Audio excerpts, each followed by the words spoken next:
नमस्कार, एनटिभी कोहलपुर समाचारमा स्वागत छ। म दुर्गा भट्ट। सुरुमा प्रमुख समाचार। प्रतिनिधि सभा विघटन विरुद्ध सर्वोच्चमा परेको रिटमाथिको बहस सकियो। मुद्दाको फैसला असार 28 गते आउने। बस्ती भासिएपछि बाजुराको हिमाली गाउँपालिकाका 137 परिवार विस्थापित। 16 दिनदेखि जंगलमा बस्न बाध्य। कोरोनाको मारमा परेका उद्योग व्यवसायतर्फ सरकारको चासो। आउँदो साउनबाटै राहत तथा सहुलियत दिने तयारी। भारतमा कोरोना संक्रमणबाट निको हुने दर 97% नाग्यो। 4,82,000 बढी सक्रिय संक्रमित निको हुन बाँकी।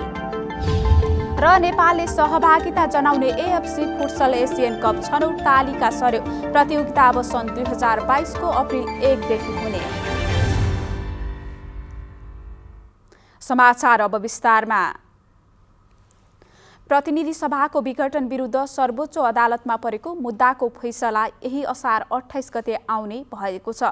निरन्तर सुनवाई सुरु भएको 11औं दिनमा आज प्रतिनिधि सभा विघटन विरुद्ध परेको रिटमा बहस सकिएको हो। रिट निवेदक, सरकारी पक्ष र एमिकस क्युरीको राय पनि सकिएपछि प्रधान न्यायाधीश चोलेन्द्र शमशेर जबराले यो हेर्दैमा राखेर मुद्दाको पेशी 28 गते तोक्नु भएको छ। प्रतिनिधि सभा विघटन विरुद्ध परेको रिटमा प्रधान न्यायाधीश चोलेन्द्र शमशेर जबरा, न्यायाधीश दीपक कुमार कार्की, मीरा खड्का, ईश्वर प्रसाद खतिवडा र डाक्टर आनन्द मोहन भट्टराईले सुनवाई गर्नुभएको छ। आज कंग्रेस सभापति शेरबहादुर देउबा सहित 146 जना सांसदहरूको तर्फबाट जवाफी बहस सकिएपछि एमिकस क्युरीको राय प्रस्तुत भएको थियो। निर्वाचन आयोगले प्रतिनिधि सभाको मध्यवर्ती निर्वाचनको लागि दल दर्ता गर्न आह्वान गरेको छ। आयोगले आज विज्ञप्ति जारी गरी मध्यावधि निर्वाचनका लागि असार 31 गतेदेखि साउन 15 गतेसम्म दल दर्ताको समय दिएको हो। सरकारले संसद विघटन गरी कार्तिक 26 र मङ्सिर 3 गते मध्यावधि निर्वाचन घोषणा गरेको थियो। आयोगले सो अनुसार कार्यतालिका सार्वजनिक गरेको हो। त्यस्तै कार्तिक 26 गते हुने प्रत्यक्ष निर्वाचनका लागि असोज 21 देखि असोज 26 गतेसम्मको निर्वाचन कार्यक्रम बनाएको छ।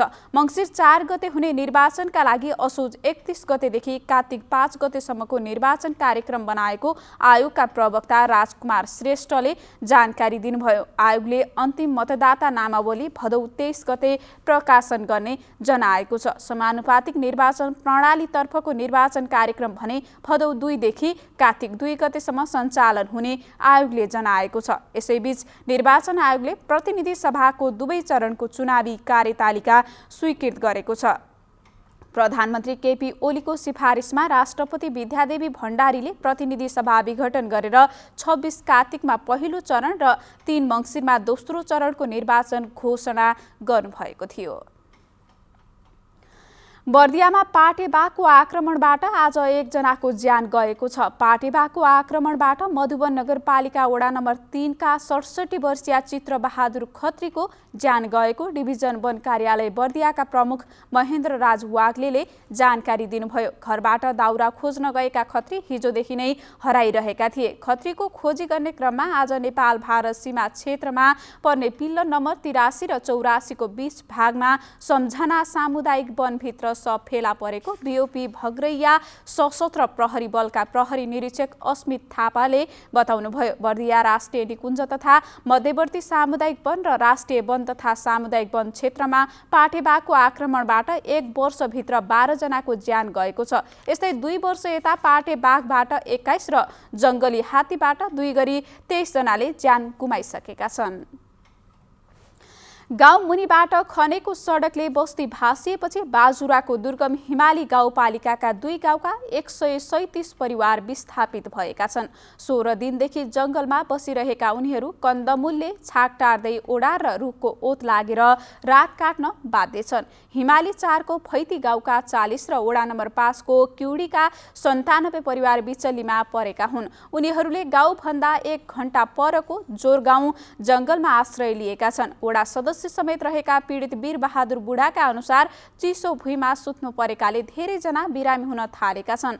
बस्ती रहेको ठाउँको तल सडक र माथि दुवैतिरबाट निरन्तर पहिरो खस्न थालेपछि घर छाडेकाहरूलाई खाद्यान्न र खानेपानीको पनि समस्या भएको छ। पहिरोका कारण जंगलमा बस्नु पर्दा महिला र बालबालिकालाई बढी समस्या भएको विस्थापित परिवारकी मनसरी बुढाले बताउनुभयो।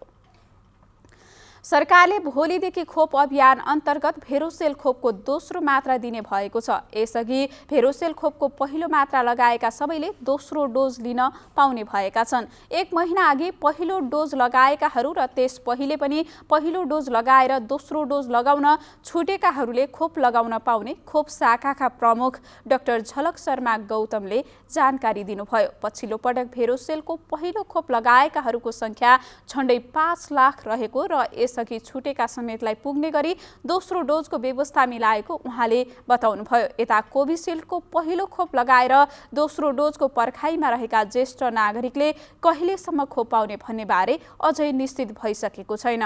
पहिलो डोज लगाउँदा पनि धेरै सुरक्षित हुने भएकाले नआत्तिन डाक्टर गौतमले आग्रह गर्नुभएको छ।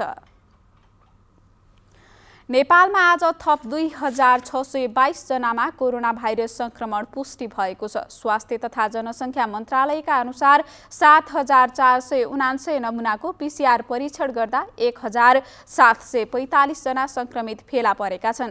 त्यसैगरी 4028 जनाको एन्टिजेन परीक्षण गर्दा 887 गरी 2622 जनामा कोरोना संक्रमण देखिएको हो। यस्तै पछिल्लो 24 घण्टामा कोरोना संक्रमणबाट थप 2211 जना निको भएका छन्। नेपालमा कोरोना संक्रमितको कुल संख्या 6,46,367 पुगेको छ, जसमध्ये 6,11,429 जना संक्रमण मुक्त भएका छन्। आज थप 23 जना संक्रमितको मृत्यु भएको छ। यो सहित नेपालमा हालसम्म 9,248 जनाको मृत्यु भएको छ। हाल देशभर रहेका 25,690 सक्रिय संक्रमित मध्ये 22,998 जना होम आइसोलेसनमा रहेका छन्।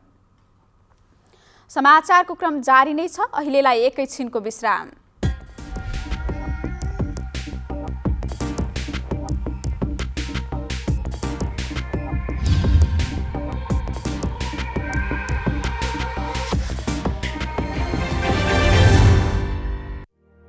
यति बेला कोरोना भाइरसको नयाँ भेरिएन्ट फैलिँदो क्रममा छ। यो समयमा आफूलाई संक्रमण र यसको असरबाट कसरी बचाउन सकिन्छ? अत्यावश्यक काम बाहेक घर बाहिर नजाने, सामान किन्न जाँदा सुरक्षित भएर जाने, अत्यावश्यक काम परेर बाहिर जानु परेमा मास्क, स्यानिटाइजरको प्रयोग र भौतिक दूरी अनिवार्य पालना गर्ने, विदेशबाट वा जिल्ला बाहिरबाट आउनु भएको छ भने अनिवार्य होम क्वारेन्टाइन वा आइसोलेसनमा बस्ने, बजारबाट सामान किन्दा आफूलाई चाहिने जति मात्र किन्ने, अनावश्यक जोहो नगर्ने, कोरोना भाइरससँग सम्बन्धित सूचना वा सामग्रीको आधिकारिकता जाँचेर मात्र धारणा बनाउने, आधिकारिकता नभएका त्यस्ता सूचनाहरू सामाजिक सञ्जालमा सेयर तथा कमेन्ट नगर्ने। तपाईले लगाउनु भएको मास्कले मेरो सुरक्षा गर्छ, मैले लगाएको मास्कले तपाईको सुरक्षा गर्छ। त्यसैले मास्कको प्रयोग अनिवार्य गरौँ र कोरोना भाइरसबाट बचौँ र बचाऊ। नेपाल सरकार, सञ्चार तथा सूचना प्रविधि मन्त्रालय। विश्रामपछि समाचारमा पुनः स्वागत छ। अब बाँकी समाचार। सरकारले कोरोनाको मारमा परेका उद्योग व्यवसायलाई पुनर्जीवन दिन साउनबाटै राहत तथा सहुलियत दिने तयारी गरेको छ। बजेटमा उल्लेख भएको राहत तथा सहुलियत साउन लाग्ने बित्तिकै दिने गरी आफूहरूले तयारी गरिरहेको अर्थमन्त्री विष्णुप्रसाद पौडेलले बताउनुभयो। चालु आर्थिक वर्षको असार मसान्तसम्म सबै काम सकेर नयाँ आर्थिक वर्ष लाग्ने बित्तिकै अर्थतन्त्र पुनरुत्थानका कार्यक्रम परिचालन गरिने मन्त्री पौडेलले बताउनुभयो। गत वर्ष उद्योग, वाणिज्य तथा आपूर्ति मन्त्रालयले गरेको अध्ययनमा पनि कोभिडको मारमा सबैभन्दा बढी साना तथा मझौला उद्योग परेको उल्लेख छ। अध्ययनका अनुसार अघिल्ला वर्ष पूर्ण रूपमा बन्द भएका उद्योगमा लघु तथा घरेलु उद्योगको संख्या 85% रहेको थियो भने 88% लघु तथा घरेलु उद्योगले आफ्नो उत्पादनको बजारीकरण गर्न सकेका थिएनन्। अहिले दोस्रो चरणको निषेधाज्ञाले त्यस्ता उद्योग व्यवसायलाई झन जटिलता थपेको छ। संविधान र कानुन बमोजिम न्यायिक समितिहरूले न्याय निरूपणको कामलाई विभिन्न चुनौतीका बावजुद सम्पादन गर्दै आइरहेका छन्। यसै सन्दर्भमा आज हामीले रुकुम पश्चिमको मुसिकोट नगरपालिकाका उपप्रमुख तथा न्यायिक समितिका संयोजक प्रेम कुमारी केसी सुनारलाई उजुरी तथा गुनासोलाई कसरी सम्पादन गरिरहनु भएको छ भनेर सोधेका छौं। हेरौं आजको आवाजमा।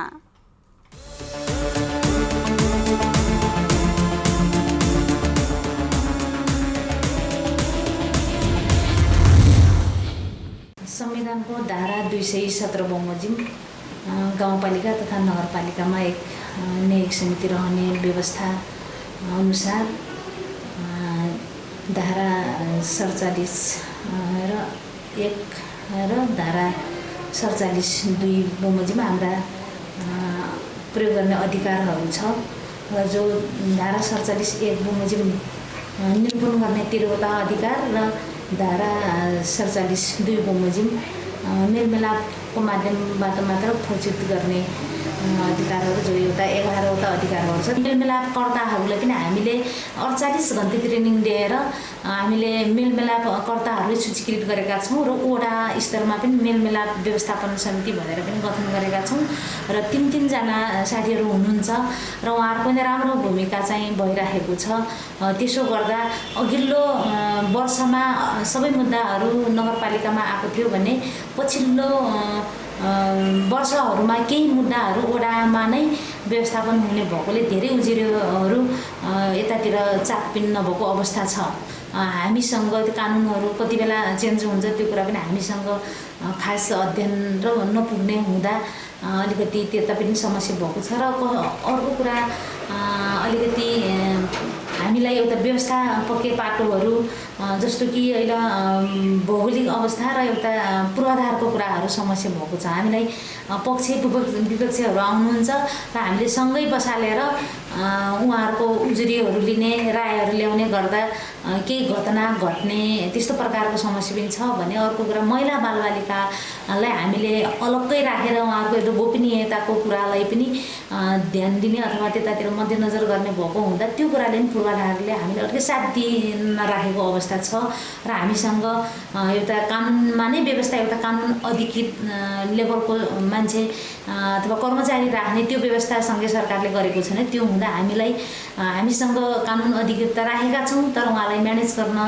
चाहिँ हामीलाई कानुनले दिइराखेको अवस्था छैन। त्यो यिनी कुराहरू समस्या छन्। एउटा कानुन प्रक्रिया रूपमा एउटा न्यायको आँखाले हेर्दा र हामी एकदम न्यायोचित ढङ्गले गर्दै जाँदा कुनै राजनीतिक आग्रह पूर्वाग्रह यिनी कुराहरू व्यक्तिगत आकाङ्क्षाका कुरा हामी कुनै पनि ल्याउँदैन, त्यो गर्न पनि पाउँदैन। गर्यो भने पनि हाम्रो न्यायिक समितिले गरेका होइन निर्णयप्रति जिल्ला अदालतमा जाने भएको हुँदाले पनि त्यसो नहुँदा यो एकदम राम्रै भएको जस्तो मलाई अनुभव भइरहेको छ र नागरिकले पनि त्यो जस अनुभव गरेको त्यो हामीलाई फिल भइरहेको छ।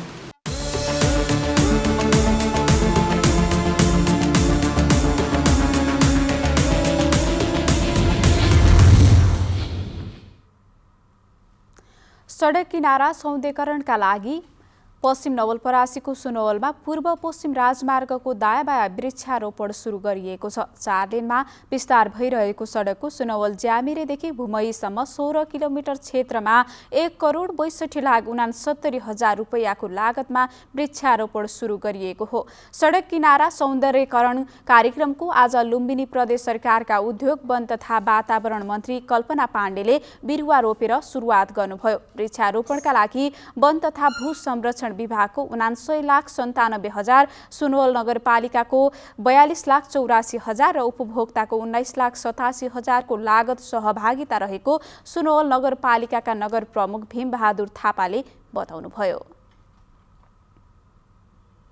कृषि क्षेत्रको आधुनिकीकरणका लागि गुल्मीका स्थानीय सरकारले कृषक लक्षित कार्यक्रम कार्यान्वयनलाई प्राथमिकता दिइरहेका छन्। कृषि उत्पादनलाई वृद्धि गर्न रेसुङ्गा नगरपालिका 7मा कृषकहरूलाई निशुल्क रूपमा पानी टंकी वितरण गरिएको छ। गुल्मीका स्थानीय सरकारले अनुदानका कार्यक्रम अन्तर्गत धेरै जसोलाई 50 देखि 75% आर्थिक सहयोगमा किसानलाई अनुदानका कार्यक्रममा समावेश गराउँदै आएका छन्। तर जिल्लाको रेसुङ्गा नगरपालिका वडा नम्बर 7 ले कृषि तथा पशु प्रवर्धन कार्यक्रम अन्तर्गत कृषकलाई पानी सङ्कलन गर्ने गरी 500 लिटरका पानी टङ्की वितरण गरेको हो। वडा कार्यालयले 2077-78 को कृषि तथा पशु प्रवर्धन कार्यक्रममा रहेको 3 लाखको रकमबाट पानी टङ्की वितरण गरिएको थियो, जसमा 67 जना कृषकले पानी सङ्कलन गर्ने टङ्की पाएका हुन्। पानी टङ्की पाएका कृषकलाई सही सदुपयोग गर्न रेसुङ्गा नगरपालिका वडा नम्बर 7 का वडा अध्यक्ष मोहन प्रसाद पाण्डेले आग्रह गर्नुभयो। कृषि तथा पशुपालनको क्षेत्रमा वडालाई आत्मनिर्भर बनाउन कृषकको महत्त्वपूर्ण भूमिका रहने उहाँले बताउनुभयो। किन अहिले यो 50%, 80%, 60% ल्याउने, त्यहाँ फेरि जनतासँग पैसा उठाउने यस्तो चलन छ। धेरै ठाउँ अहिले कुरा नबुझेर सरकारले चाहिँ के भने अनुदान दिने भनेको ठ्याक्कै डाइरेक्ट सिधा पाउने गरी हो। अनुदान दिने भनेको यहाँ निर्णय गर्दाखेरि के छ भने आफूले जे आफूको नियमअनुसार गर्दाखेरि कोही ठाउँमा यो मिलिरहेको छैन कि। नगरले विकासका कामसँगै कृषकसँग हातेमालो गरेर कृषकका समस्या समाधान गर्नतर्फ लागेको कृषकहरूको भनाइ छ। कृषि तथा पशुपालनको क्षेत्रमा कृषकलाई पानीको समस्या हुने हुँदा पानी टङ्की पाएपछि कृषि कर्म गर्न सहज हुने कृषकहरूको तर्क छ। यो 7 वार्डले टङ्की वितरण गरेको कृषकहरूलाई, बाख्रा पालनहरूलाई टङ्की वितरण गरेकोमा हामी धेरै खुसी छौँ र टङ्कीमा पानी सङ्कलन गरी हामी महिला दिदीबहिनीहरूले आय आर्जन गर्नको लागि पनि सजिलो हुनाले टङ्की पाएकोमा हामी खुसी छौँ। किसानहरूले यो टङ्कीबाट थोपा सिँचाइ गरेर चाहिँ केही साग तरकारीहरू चाहिँ उब्जाइ किसानमा चाहिँ उन्मुख चाहिँ बन्न सफल हुनेछन्। व्यावसायिक रूपमा कृषि कर्म गरिरहेका कृषकलाई अनुदानका कार्यक्रमले प्रोत्साहन सहित आर्थिक समस्यामा केही भए पनि सहजीकरण गरेको छ। अनिल खत्री, नेपाल टेलिभिजन, लुम्बिनी प्रदेश, गुल्मी। नेपाली सेनाले नेपाल प्रहरीलाई 300 थान हतियार उपलब्ध गराएको छ। प्रधान सेनापति पूर्णचन्द्र थापाले प्रहरी महानिरीक्षक शैलेश थापालाई सैनिक मुख्यालयमा आज आयोजित कार्यक्रममा हतियार र सोको गोली एवं आवश्यक पाटपुर्जा हस्तान्तरण गर्नुभएको हो। मन्त्री परिषदको गत जेठ सत्रको निर्णय अनुसार सेनाले 10,818 नाल हतियार तथा 14,94,016 थान गोली र आवश्यक पाटपुर्जा प्रहरीलाई 3 चरणमा उपलब्ध गराउने छ। प्रहरीले तालिम, विशिष्ट र अति विशिष्ट व्यक्तिको सुरक्षा, कार्यालय सुरक्षा तथा अन्य ठूला कार्यक्रम सञ्चालन गर्ने प्रायोजनका लागि ती हतियार माग गरेको थियो। सेनाले बाँकी हतियार आगामी वैशाख भित्रमा हस्तान्तरण गरिसक्ने जानकारी दिएको छ। समाचारको क्रम जारी नै छ, एकैछिनको विश्राम।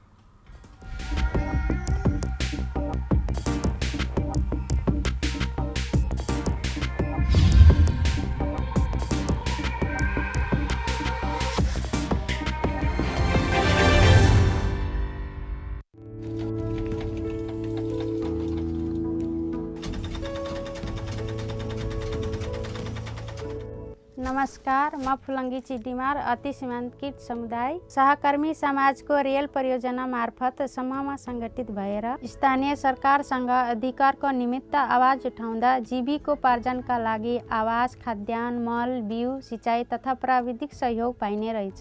नमस्कार, म शोभाराम माहौत अति सीमाकृत समुदाय। तपाईहरू पनि आफ्नो सामाजिक तथा आर्थिक अधिकारका लागि नजिकैको सरकारी निकायमा गएर आवाज उठाउनुहोस्। रियल परियोजनाको अभियान, सीमान्तकृत समुदायको उत्थान।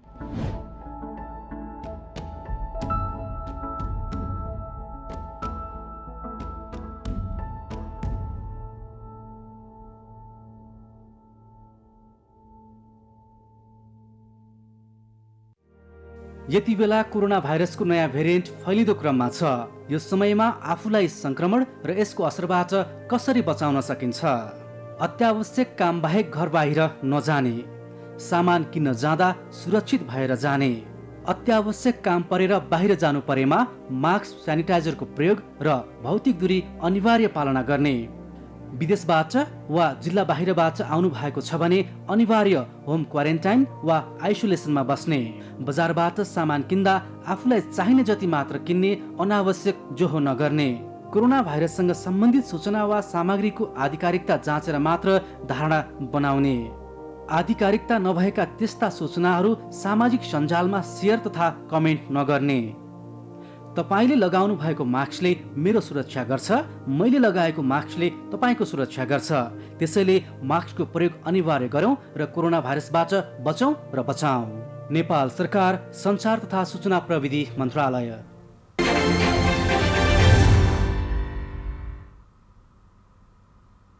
तपाईँ एनटिभी कोहलपुर हेर्दै हुनुहुन्छ। अब बाँकी समाचार।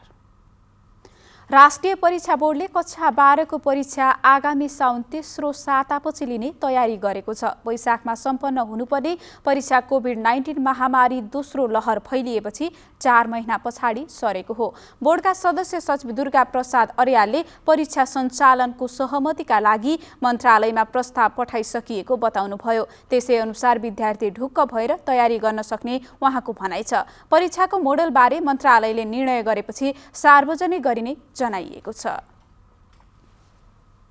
अब अन्तर्राष्ट्रिय समाचार।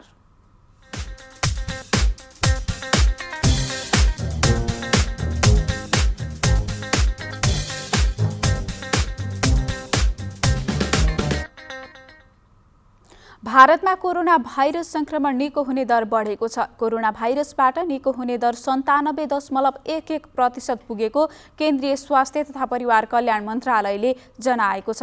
गत 24 घण्टामा भारतमा थप 39,796 जनामा कोरोना संक्रमण पुष्टि भएको छ। गत जुन 29बाट त्यहाँ 40,000 भन्दा कम व्यक्तिमा मात्र कोरोना संक्रमण भएको पाइएको छ। हाल भारतमा कोरोना संक्रमितको कुल संख्या 3,85,229 पुगेको छ। यस्तै पछिल्लो 24 घण्टामा थप 743 जना संक्रमितको मृत्यु भएको छ। त्यहाँ हालसम्म कुल 4,02,728 जनाले संक्रमणका कारण ज्यान गुमाएका छन्। हाल भारतमा 4,82,071 जना सक्रिय संक्रमित रहेका छन्। गत 24 घण्टाको समय अवधिमा 42,352 व्यक्ति कोरोना संक्रमणबाट मुक्त भएका छन्।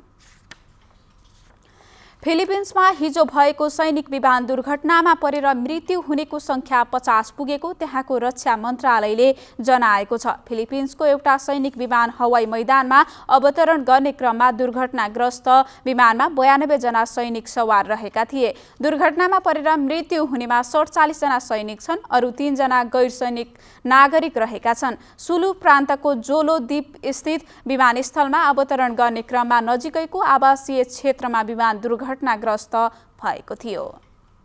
अब आर्थिक समाचार।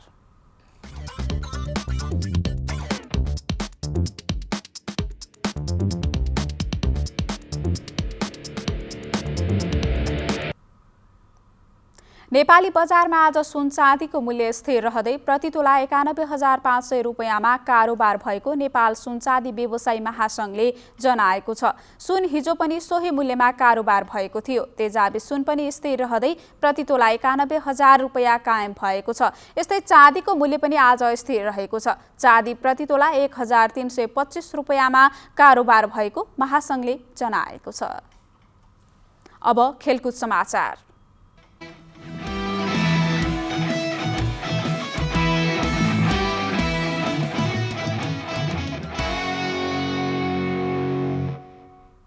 नेपालले सहभागिता जनाउने एएफसी फुटसल एसियन कप छनौट प्रतियोगिता सरेको छ। एसियन फुटबल कन्फेडरेसन एफसीले आज यसअघि तय भएको छनौट प्रतियोगिता सरेको जनाएको छ।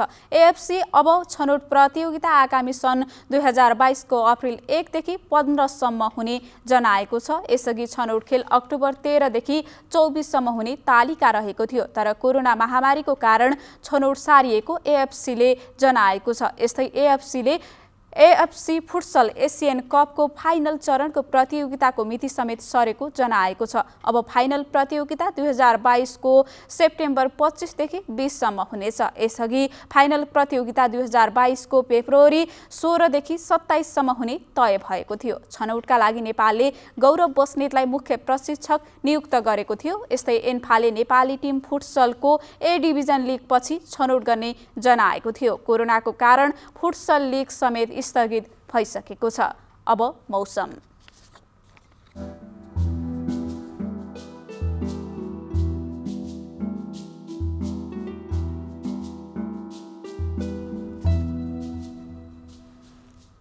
आज देशका अधिकांश भूभागहरूमा मौसम सामान्यदेखि पूर्ण बदली भई लुम्बिनी, कर्णाली, सुदूरपश्चिम प्रदेश र देशको पूर्वी भूभागमा हल्का वर्षा भयो।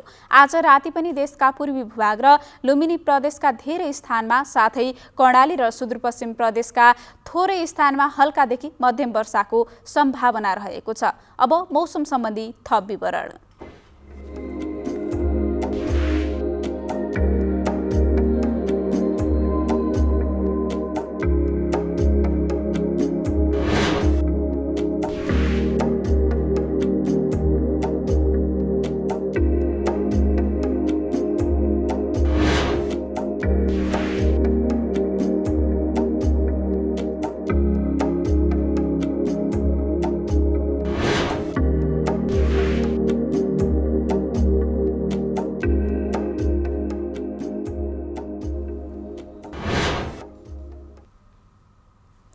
समाचारको अन्त्यमा प्रमुख समाचार पुनः एकपटक। प्रतिनिधि सभा विघटन विरुद्ध सर्वोच्चमा परेको रिटमाथिको बहस सकियो। मुद्दाको फैसला असार 28 गते आउने। बस्ती भासिएपछि बाजुराको हिमाली गाउँपालिकाका 137 परिवार विस्थापित, 16 दिनदेखि जंगलमा बस्न बाध्य। कोरोनाको मारमा परेका उद्योग व्यवसायतर्फ सरकारको चासो, आउँदो साउनबाटै राहत तथा सहुलियत दिने तयारी। भारतमा कोरोना संक्रमणबाट निको हुने दर 97% नाग्यो। 4,82,000 बढी सक्रिय संक्रमित निको हुन बाँकी। र नेपालले सहभागिता जनाउने एएफसी फुटसल एसियन कप छनौट तालिका सर्यो। प्रतियोगिता अब सन् 2022 को अप्रिल 1 देखि हुने। हवस् त अहिलेलाई समाचारको सिलसिला यति नै। बिदा दिनुहोस्। नमस्कार।